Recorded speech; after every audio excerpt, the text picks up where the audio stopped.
मगर ये मूडी जो है फिर भी रुकता नहीं है ना, रुकता नहीं। आतंकवादियों का आका पाकिस्तान को बेनकाब करने का एक बहुत सफल अभियान चलाया। ये जो इंडिया रहा है ये मूडी का इंडिया है।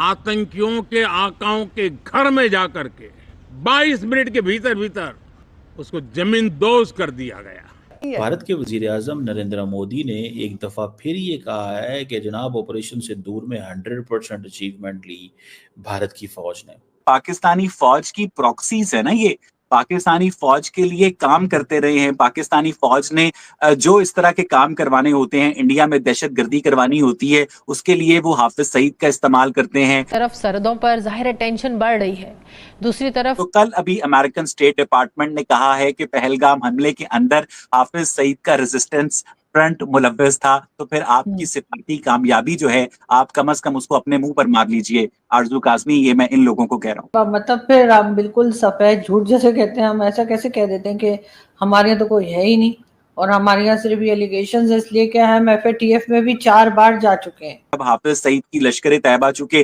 बैन हो चुकी थी, तो उन्होंने उसका एक नया विंग लॉन्च किया, द रेजिस्टेंस फ्रंट। इंडिया ने तो अपनी प्रोग्रेस दिखा दी है, उसका नेक्स्ट जर्नी हम लोगों को नजर आ रहा है, बट पाकिस्तान की जर्नी क्या है? UN डेजिग्नेटेड टेररिस्ट्स भी हमारे यहाँ मौजूद हैं। अब आपको पता है ये बेसिकली मॉनसून पार्लियामेंट का जो सेशन शुरू हुआ है और उन्होंने इसको कहा है कि ये सेलिब्रेशन ऑफ विक्ट्री है।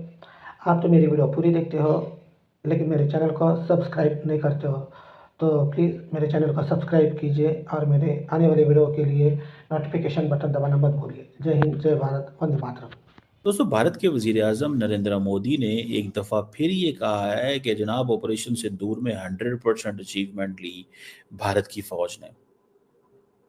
और दुनिया जो है इस वक्त इंडिया की फ़ौज की तरफ भाग रही है।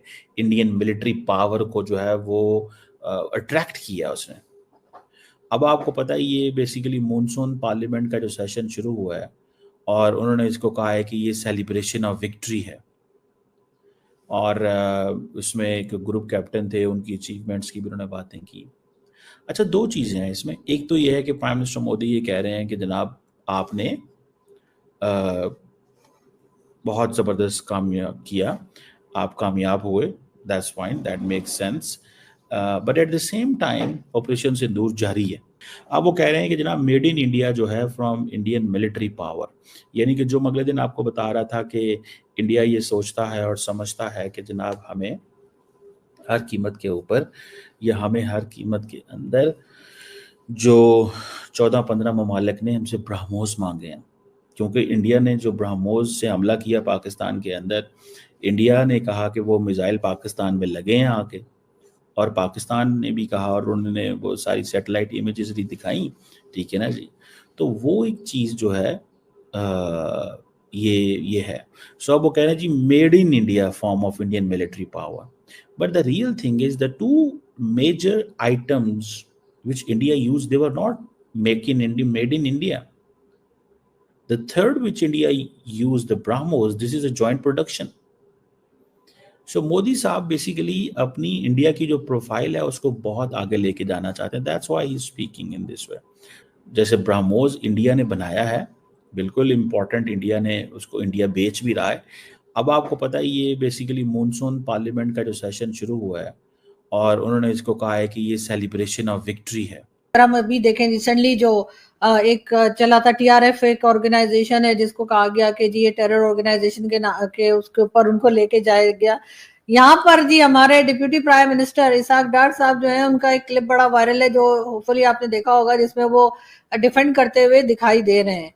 क्या आपको वजह लगती है कि हाफिज सईद, मसूद अजहर या TRF और इस तरह की जितनी ऑर्गेनाइजेशंस हैं जिनको टेरर ऑर्गेनाइजेशन जो है UN ने तक डेजिग्नेटेड टेरर ऑर्गेनाइजेशन कहा है, उनको हम बचाते हुए क्यों दिखाई देते हैं? क्या वजह दिखती है? क्योंकि आप पाकिस्तानी फौज की प्रॉक्सीज है ना, ये पाकिस्तानी फौज के लिए काम करते रहे हैं। पाकिस्तानी फौज ने जो इस तरह के काम करवाने होते हैं, इंडिया में दहशतगर्दी करवानी होती है, उसके लिए वो हाफिज सईद का इस्तेमाल करते हैं, मौलाना मसूद अजहर का इस्तेमाल करते हैं। और अब हाफिज सईद की लश्कर तैयबा चूंकि बैन हो चुकी थी, तो उन्होंने उसका एक नया विंग लॉन्च किया, द रेजिस्टेंस फ्रंट। आप इस बात के ऊपर गौर कीजिए कि पिछले दिनों बड़ी वाहवाही हुई कि जनाब पाकिस्तान के army chief general Asim Munir ने डोनाल्ड ट्रंप से मुलाकात की।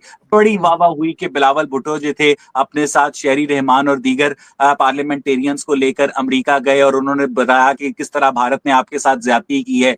मुझे नहीं पता कि उस दौरे का मकसद पाकिस्तान की सिफारती कामयाबी थी, क्योंकि हमारे एक दोस्त जो थे न्यूयॉर्क में बता रहे थे कि शेरी रहमान जो थी वो 3-4 घंटे की इस एक्टिविटी के बाद, सोशल मिलन के बाद गुची के बैग ढूंढने निकल जाती थी, ठीक है, और उनको एक बैग पसंद आता था वो लेकर आती थी, अगले दिन वो बैग रिप्लेस करवाने के लिए उसी स्टोर के ऊपर पहुंची होती थी। तो ये आपका पार्लिमानी वक्त कर रहा था। लेकिन अगर बिलावल भुट्टो की और ISPR की ये बात दुरुस्त तस्लीम कर ली जाए कि पाकिस्तान ने आलमी बरादरी के सामने भारत के मामले पर अपना मौकफ कामयाबी से रखा, तो कल अभी अमेरिकन स्टेट डिपार्टमेंट ने कहा है कि पहलगाम हमले के अंदर हाफिज सईद का रेजिस्टेंस फ्रंट मुलव्वस था, तो फिर आपकी सिफारती कामयाबी जो है आप कम से कम उसको अपने मुंह पर मार लीजिए। आरजू काज़मी, ये मैं इन लोगों को कह रहा हूँ। और दूसरी तरफ वो कहीं ना कहीं इंडिया को भी सपोर्ट करते दिखाई देते हैं, तो ये आखिर चल क्या रहा है? मतलब हाफिज सईद वगैरह के ऊपर कोई एक्शन नहीं हो रहा। इसको अंग्रेजी में good cop bad cop policy कहते हैं, क्योंकि अमेरिका जो है उसका इंडिया एक बहुत बड़ा ट्रेडिंग पार्टनर है। अमेरिका और इंडिया के जो ट्रेड वॉल्यूम है वो बिलियंस ऑफ डॉलर्स में है, और उसके मुकाबले में पाकिस्तान के साथ उनका ट्रेडिंग वॉल्यूम अमेरिका का बहुत कम है।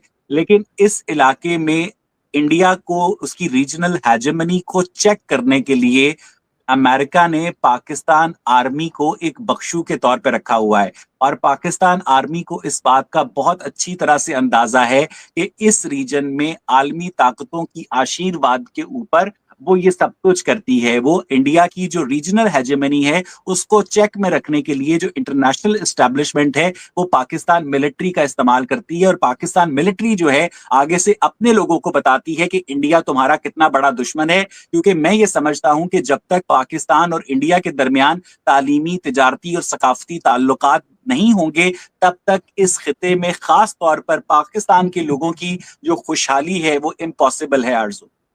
मगर ये मूडी जो है फिर भी रुकता नहीं है ना, रुकता नहीं। आप तो मेरी वीडियो पूरी देखते हो लेकिन मेरे चैनल को सब्सक्राइब नहीं करते हो, तो प्लीज़ मेरे चैनल को सब्सक्राइब कीजिए और मेरे आने वाले वीडियो के लिए नोटिफिकेशन बटन दबाना मत भूलिए। जय हिंद, जय भारत, वंदे मातरम।